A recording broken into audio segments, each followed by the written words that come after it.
दोस्तों, आज मैं आपको भूगर्भीय भूगर्भ के बारे में बताऊंगा। देखिए, पृथ्वी के अंदर अनेक प्रकार की शक्तियाँ उत्पन्न होती हैं।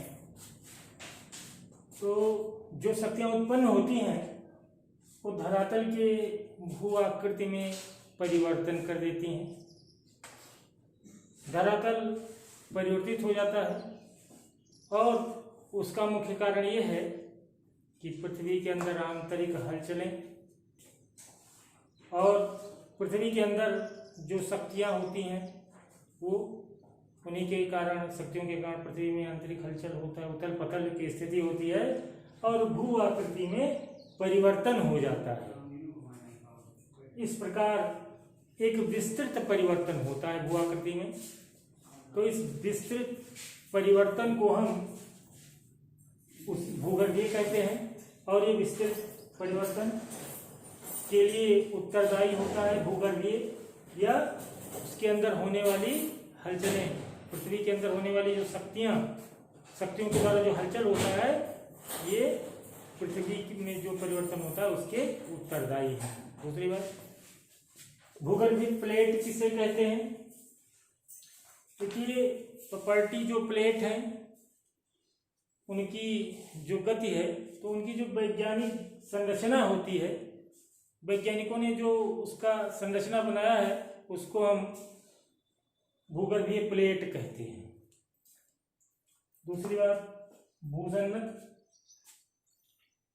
भूपर्टी में बृहद गर्त में बहुत नीचाई में, बहुत अंदर अथवा द्रोणी या सैकड़ों किलोमीटर तक फैली एक गहरी खाई होती है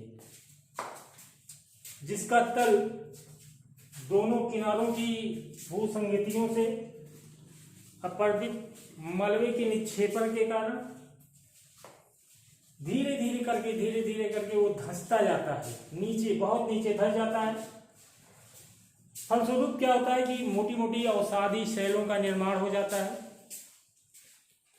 तो इसे हम भूसंगत कहते हैं। जब अपरदित मलबे के निक्षेपण के कारण जब किनारे की भूसंगतियां नीचे नीचे धंसती चली जाती हैं, काफी गहराई तक जब धंस जाती हैं, तो इसके फलस्वरूप अवसादी सेल का मोटी मोटी परतों का निर्माण होता है। तो इसे हम भूसंगत कहते हैं। दूसरी बात, अपरदन। अपरदन वह प्रक्रिया होती है जिसमें चट्टानों का विखंडन होता है और परिणाम स्वरूप जो निकलते हैं उसमें से ढीले ये सब निकलते हैं पदार्थ के जल, हवा इत्यादि प्रकरणों द्वारा उसका हस्तांतरण होता है, एक स्थान से दूसरे स्थान पर चले जाते हैं।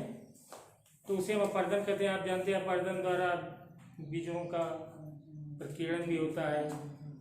बहुत सी बातें अपरदन के द्वारा होती हैं, बीजों का जमना, या अपरदन वायु द्वारा भी हो सकता है।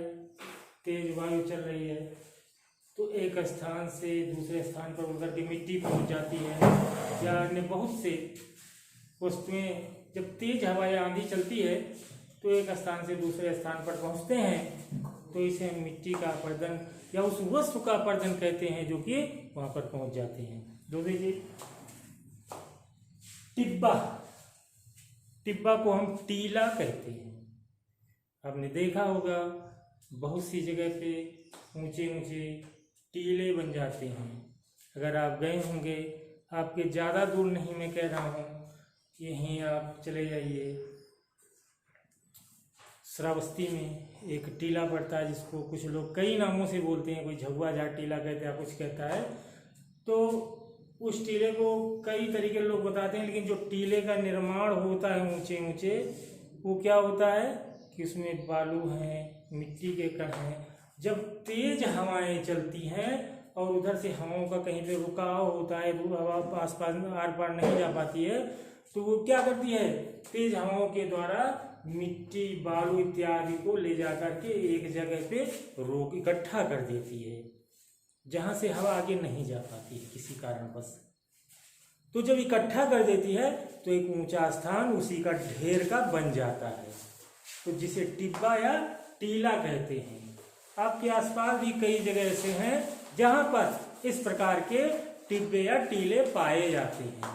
आज भी अगर आप देखिए कि कहीं कहीं पे तेज आंधी या तेज धूप, तेज हवा चलती है तो क्या होता है, वायु तेज चलती है तो उसके साथ में धूल कण आदि उड़ते हैं, धूल बालू के कण, और फिर क्या होते हैं, एक जगह पे इकट्ठे कहीं पे हो जाते हैं जहाँ पे वो वायु रुक जाती है, धीमी हो जाती है। तो इस कारण वहाँ पे एक ऊंचे टीले का जमाव हो जाता है और उसको हम टिब्बा या टीला कहते हैं।